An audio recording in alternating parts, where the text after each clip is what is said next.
That's Byung-sun just jabbing the cup in his knee from kicking and screaming. My child is shy. If you know, you know. Anyway, back in 2019, Pregabalin was approved by the FDA for diabetic neuropathy use. However, to this day, it is not fully known how pregabalin works on the brain, and it has even been said by professionals that it has not been shown to affect even the drug receptor sites, meaning things such as dopamine, serotonin, norepinephrine, etc. They haven't been able to prove this. That's what they're saying with it. But with that, it is prescribed a lot today. So let's discuss what you should know about pregabalin. And this is going to be covering 4 key aspects of this drug. And I will tell you this, there are pros and cons to it. But it affects people differently, and it also does really help people for a lot of off-label uses, which we'll jump into. Let's get right into it. Like and subscribe. All right, now number 1 for pregabalin, aka Lyrica, is it affects and positively affects people suffering from nerve pain, as discussed earlier, or in the very beginning. Pregabalin is approved for diabetic neuropathy. So with that, it's going to help people for other nervous system conditions or disease due to the central nervous system and the peripheral nervous system for this reason really helping in regards to sending chemical messengers back and forth, therefore reducing sometimes even things such as seizure disorders. So with the nerve pain, it helps. So people with diabetes, type 1 and type 2, diabetic neuropathy in general.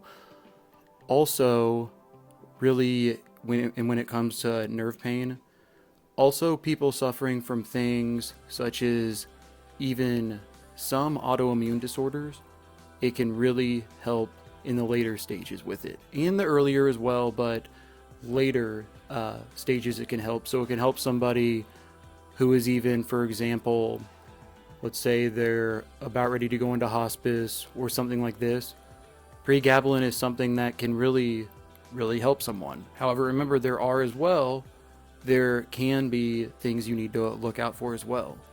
But with that, nerve pain being number 1. Number 2, stronger. It is stronger.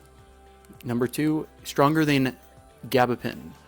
And Lyrica and gabapentin, or pregabalin and gabapentin, or Neurontin, same thing. Both of these are compared and very similar in the way they act on the brain. However, with gabapentin, it has been shown a little bit more to affect someone's GABA receptors, meaning it helps with seizures a little bit more, and it has an even lower risk of abuse compared to pregabalin. However, as stated with it, really the main key is there have been a lot more studies with gabapentin than pregabalin to this point. But yes, stronger than gabapentin. Number 3, the side effects. So this is what you really have to watch out for with this, and that is dizziness. So if you've just started this, for example, you've just started this in your dose, let's say they started at something, because once again, I'm a psych RN. I hate that I have to keep saying that, but I do, just so everyone knows. So this is, and a lot of this information I pull is stuff that I specifically see with patients in the psychiatric setting, the most common things. So that's really what I'm pulling from experience with that. But with this, dizziness. So a lot of times, if somebody's just started the medication, they have a higher chance of having a car wreck at first due to dizziness. Even at lower doses with pregabalin, things such as dizziness, lightheadedness, are things when you first start you should really monitor for, and really, if you need to be driving around the first couple days even, be very cautious, and I would avoid highways at all cost. Also, confusion is huge, is another big one. Delayed reaction times, things such as this. I was reading also an article in regards to this as they compare pregabalin to cannabis, which honestly I don't. Once again, I off what I've seen with it, patients have never compared it to cannabis at all. Yet, I mean, for example, I don't agree with this. A lot of times people think it is similar in the way they work, but once again, I would not know on the pregabalin part. In my past, in high school, yes, okay, some cannabis, whatnot. But I couldn't tell you on that. I wouldn't drive on either though, but that's another.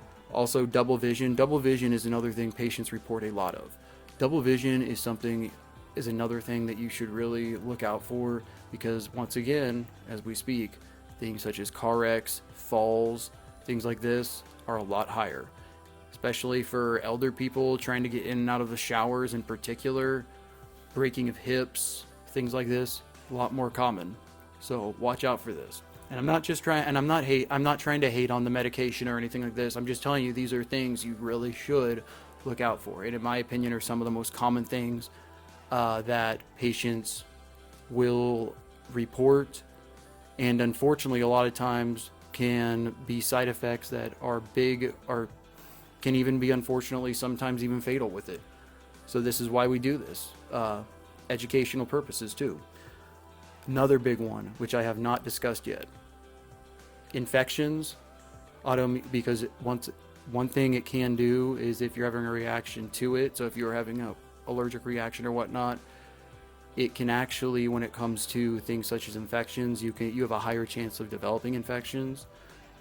Colds, bronchitis, pneumonia, things like this. So when you first start it, typically before it's first started, a blood test should be run just to get some generic blood work, because if you did have an underlying condition, you could really throw it into a fight or flight mode. That can happen, which I've seen. With the other one being peripheral edema. One thing as nurses that we should be monitoring for if somebody's taking these GABA-like medications, but more in particular pregabalin or Lyrica, but I'm going to stick with pregabalin in this, more commonly referred to. Peripheral edema, higher chance of developing. And the interesting thing about the peripheral edema is it can be dormant for a good amount of time. One of the patients, this was a while back, told me that they had a delayed allergic reaction, because I was reading through the chart and it said allergic reaction to pregabalin. And essentially what happened was they first started taking the medication, reported maybe just a little bit of dizziness or whatnot, but continued taking it, but had a delayed response in regards to not noticing some peripheral edema, meaning for the first 2 weeks even, nothing, and then it slowly started on week 3, slowly, delayed, and then it hit all at once. So with the peripheral edema, when it got a lot worse, also had an infection, also had not even just an infection, but had some kidney problems after this as well, had some other interactions due to being on other medications. So peripheral edema, watch out for. And finally, the fourth thing, and before I say the fourth thing, once again, leave a comment if you've ever taken pregabalin and if it's helped you or if it hasn't helped you, either way. And we might do a poll also soon. So we might be doing that. So number 4, actually we will do that. Number 4, anxiety medication, off-label use. So with it having an off-label use, prescription, it can be prescribed off-label. A lot of times for people, and you can check out my last video, actually it was 2 videos ago, I'll put it right at the very end, in regards to medications prescribed for anxiety. With meds prescribed for anxiety, a lot of times if somebody has a lot of allergic reactions to benzos, or even things stated such as, they've tried Vistaril or hydroxyzine, same thing, just different, generic, whatever. Or even things such as Buspirone, those don't work. This is where healthcare providers make a lot of decisions in regards to for the other off-label uses. Now, if somebody comes into the inpatient setting, they're typically not going to be prescribed this medication It is, unless the doctor has seen the patient in the outpatient setting outside of it and they know the patient's history really well and they know they've tried a lot of other medications, that might be the only reason they would prescribe it. But if they did, at a very low dose as well. But with that being an anxiety medication, there has been a lot of success with pregabalin and helping with anxiety.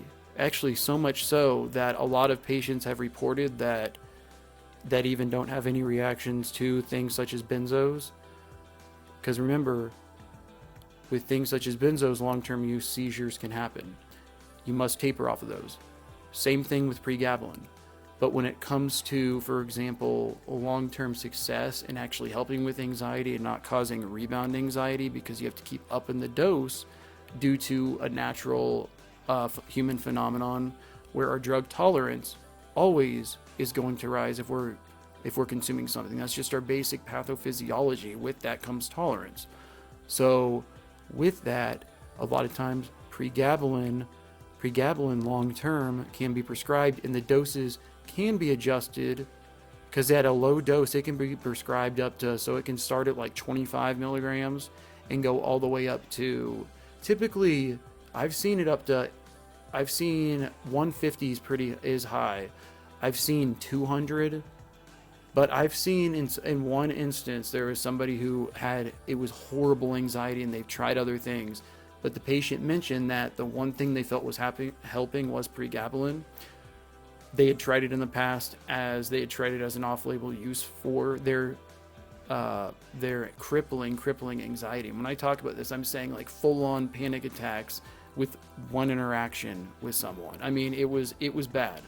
So in this situation, they started right away after getting blood work back, they started right away at 100-ish. I believe it was somewhere around there. Saw some results with it, went to 150, and it was a huge change.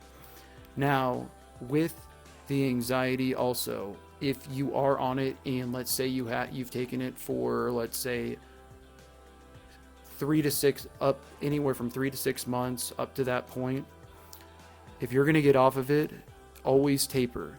Always do, because with it can treat it. It is prescribed also off label to treat seizures, but also it can cause seizures, just like benzos in that way. So if you have been taking it long term, always talk with your healthcare provider, because one thing that can happen is if you just stop it for whatever reason, you will have withdrawal. You will have feelings of withdrawal. Even though it says, I've been reading some articles where it says, oh, it's nothing, pretty much saying that it's nothing like some other withdrawals. Let me tell you, I've seen patients, just as with tramadol, it helps people a lot of times with anxiety and depression. With that comes a really hard detox. And once again, it's not even that it's physical. It is a lot of times more mental. The anxiety, depression, and suicidal thoughts are a lot higher if you do not taper it. So if you're taking it, regardless, but a lot of times people taking it for anxiety long term and then you decide to stop it, watch out for these things. And I'll repeat once again, suicidal thoughts can be common, really bad rebound anxiety, and lastly, having seizures due to it. Once again, they don't know exactly how it works. It's not fully known. Has been, once again, approved by the FDA for diabetic neuropathy. It also can help with seizures, but really just watch with this. If you're taking it in particular long term, watch out if you decide to stop. Always, and that's why, let's say you're going to go fill your script at the pharmacy. It's always good if you've been taking it long term, because typically with these meds, can be picked up on at least day 28. Let's say you get a 30-day script. They can be picked up 2 days before. So if you've been doing this for multiple months, hopefully if you haven't been abusing it, you would have like at least 3 to 6 days supplies worth if you'd been picking it up early, because that is the biggest reason why, if you've been taking it and you can't get it at your pharmacy, let's say they can't fill it because they're out of stock, Also, let's say they can't, you go, well, send it to another pharmacy. Sometimes it can't be done for one reason or the other. So you've got to go back to your doctor or psychiatrist or medical provider and let them know I need it sent to this pharmacy again, which a lot of times can take, let's say it happens on a Friday, Saturday, Sunday, I mean, 3 to 5 days out. Sometimes in those situations, you're not looking at getting your medication filled for five days, even upwards to a week, which can affect what you're doing in life in general. But once again, like and subscribe. This is your daily dose of mental health. Check out my 365 days of running. Thank you everyone who is new. Next video, well, I don't know what the next video will be about yet, but I do have one on meth coming soon. Thank you once again for all the support. Love you all.